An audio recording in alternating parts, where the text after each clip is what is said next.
Jay said he wants to start with America's team. So let's start with this so-called losing America's team. I know who you in line with. I just won't say it right now. Because people gonna kill me, especially since it's political time. I won't say it. But as we know, the Cowboys lost to the Saints, and that was crazy. I won't even say it's a blowout, but we know what it was. 44-19. What were your thoughts on this game? Jay, you're gonna go last. K Walk, give me your thoughts. Yeah, obviously, I didn't expect this outcome. I don't think anyone in their right mind did. I don't care how much of a fan you are of the Saints, and I don't care how much of a hater you are of the Cowboys. No one expected this outcome. But as I'm watching this game, this is one of the games that I have up on one of my TVs, and because it's, in my opinion, it's America's game because it's America's team. As much as I hate to say that and admit that, it is what it is. But I'm Right. watching this game, and every time I look up, I see a big play being made by either Derek Carr or Alvin Kamara. And then I realized, you know what? They got Clint Kubiak there as their offensive coordinator. And Clint Kubiak is a former, passing coordinator for the 49ers. So he's familiar with the Cowboys defense. So he understands where their weaknesses lie, and he understands what you have to do to beat this particular defense. And he did exactly that. He took a page out of what they did the last time the 49ers played the Cowboys. The last two times the 49ers played the Cowboys, they had that game plan. They executed to perfection. And they have the weapons. I mean, you get a Derek Carr with a competent coordinator, you're going to have success, especially with the running back like Alvin Kamara, especially with the receiver like I think his name's Shaheed. I forget his name if I'm pronouncing that Yep, correctly. Shaheed. Shaheed, and then you have Chris Olave as well, and and that defense, and their defense has always been a solid defense as well. So when their offense is clicking the way that it was on Sunday, and then their defense is going to obviously say, listen, they're playing well. We got to match that. We got to match that play. And that's exactly what they did. Now, to do it in Dallas, to do it in AT&T Stadium, that's got to be demoralizing, man. But they did push the Cowboys around.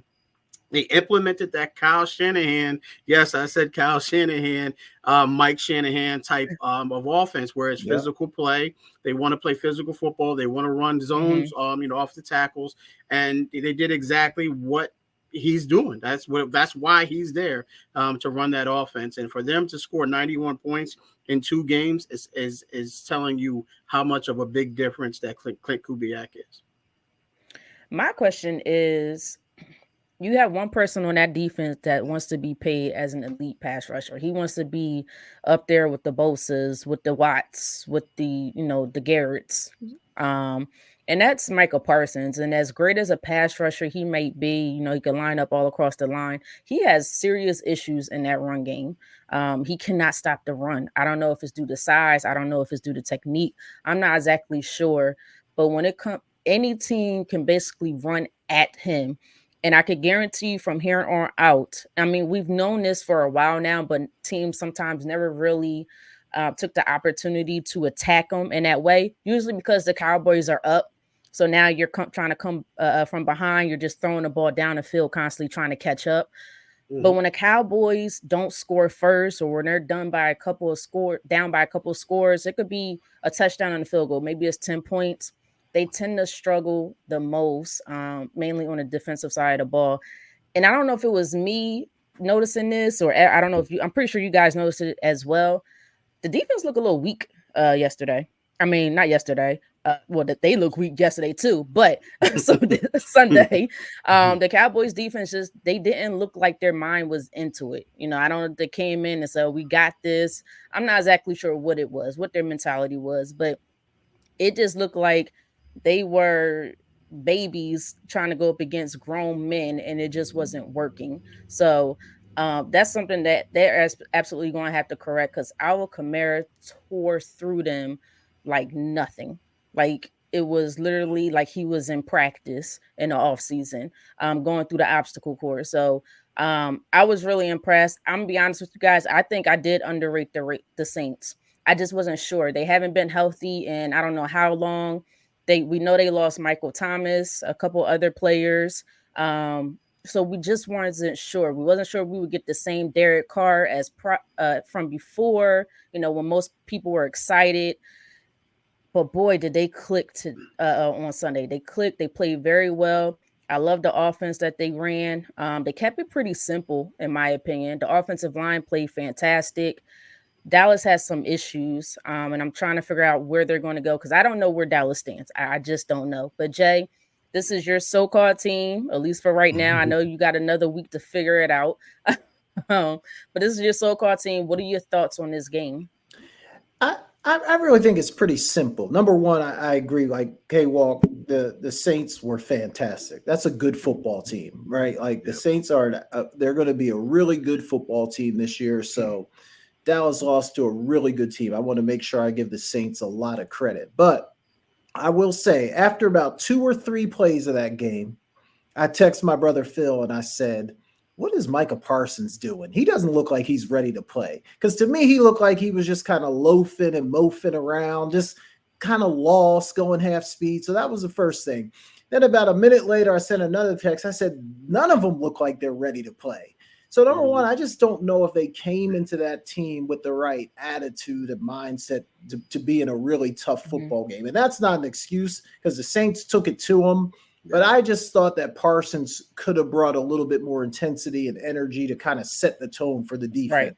And Britt, you're right. Like that's the age-old adage, right? When you've got a fast, quick defender like Parsons, don't try to run away from him. Run it right at him and see if he can play the run. So people have been trying to do that for years against defenders similar to him, and he's going to have to prove that he can stop the run when it's coming right at him.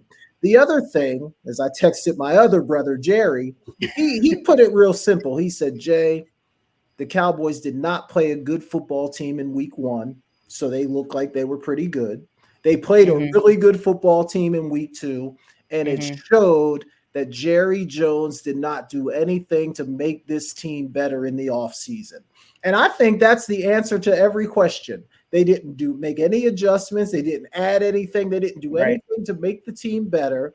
So now you're stuck with that same exact team that you had last year that wasn't good enough. And I think you're going to be in the same exact situation now. You got a team that's not going to be good enough. So I really think that's what it boils down to. They didn't do anything to get better, and they played a really good team, and it showed. Dak Prescott, $60 million a year, highest paid quarterback in the league. Yes, unfortunately, he is the quarterback. Huh? Highest paid player. Yeah, yes, highest paid player. Yes, in the history of the NFL. Thank you for correcting me. I forgot my train of thought. Thanks, K-Walk. I was on a roll. But yes, highest paid player in the NFL, highest paid quarterback in the NFL.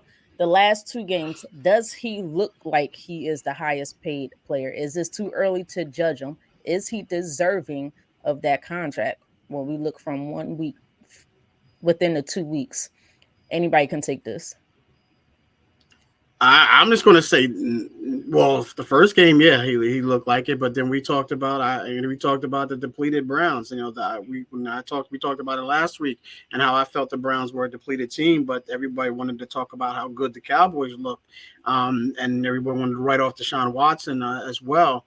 But look who bounced back, and came back with a victory in their second week. But that's what no, he's not going to earn the $60 million in one game. He's not going to earn it in 60 minutes. It's going to take a long period of time. He's going to have to get to the Super Bowl. He's going to have to win the Super Bowl to justify that contract.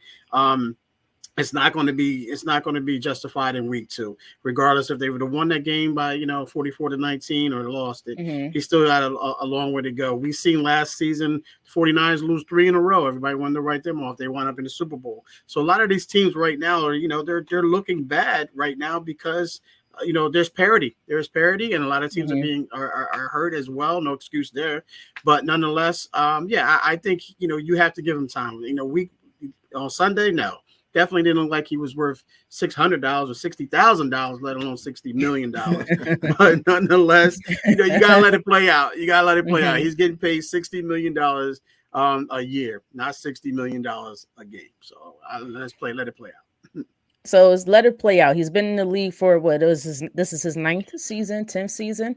How much I didn't pay him. longer I does didn't how pay him. much more does he need to show us to even be worth the $60 million? He I made it think it's past the wait, Jay. Hold on, Jay. I'm not done my question yet. go ahead. Don't make me lose my train of thought. You know how quick I am to lose it. Um, trying to go back through history. Uh, he hasn't made it past the playoffs no more than I believe twice throughout his career. Never made it to the championship. Never made it to the Super Bowl. Jay, I'm coming to you. So with all that, what are your thoughts? I just think it's hard to judge people by their contract because Hmm. the money is just so different now. Like the money 5 years ago isn't like the money that it is now. And 5 years from now, when someone's getting 70 million a year, like so the money is just with the market and the growth of the Yeah. league. Hmm.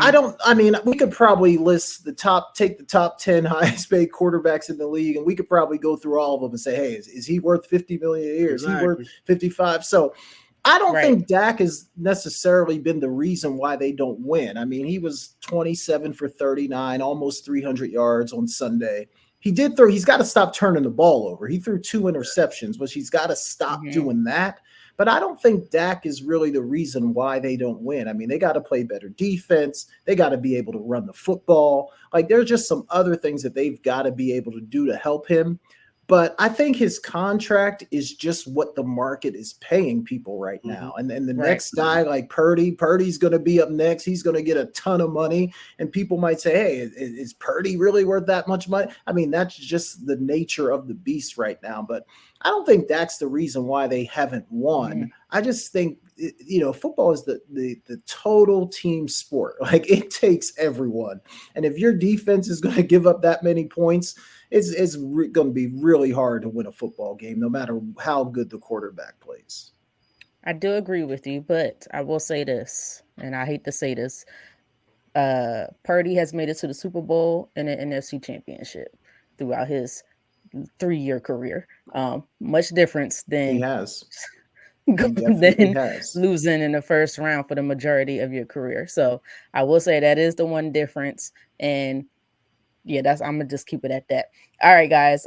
So who's at fault here with the Cowboys thus far? Who if they can't turn things around now, we're assuming that they will. This is only week 2 again, so um, and this goes for every single team. I know we sit and we diagnose and we recap a lot what's going on, but this goes for every team. For week 2, things can change. They could look different with just in a couple weeks. Things can start to click a little bit more. First couple weeks are kind of like preseason because a lot of these guys don't play until week 1. And I'm not saying that's an excuse, but that is what it is. And some guys look sluggish right now at this moment. They look tired, they look sluggish, and they still have to adapt. Um, Second week Forgot with my no daggone preseason. It's tired. My bad, question. man. But when it comes to the Cowboys, because this has happened year after year after year after year, who is the main culprit? Is it a Mike McCarthy? Is he the main culprit? I'm taking Jerry Jones out of the equation right now because we can all blame and lean on him. That's most of the time that's who we blame. Is there anybody else outside of Jerry Jones that we could look at and say they have to change? Is it Mike McCarthy with his play calling or with his decision making? Is it you know, I know Mike Zimmer is fairly new, but maybe the defensive schemes. I know this is a random question, so anybody can take it on your thoughts. Is it some of the players or they are responsible? What are your thoughts? And you said no Jerry Jones. We're taking Jerry Jones out of the I'm taking equation. it out because I think all three of us would be like Jerry Jones. All right. Well, I don't have anything to say then, Jay. Go Yeah, look, ahead. I don't think you can blame McCarthy. Like I think since he Mhm. started calling plays, I think he's actually done a pretty good job calling plays. So I don't put the blame at his feet.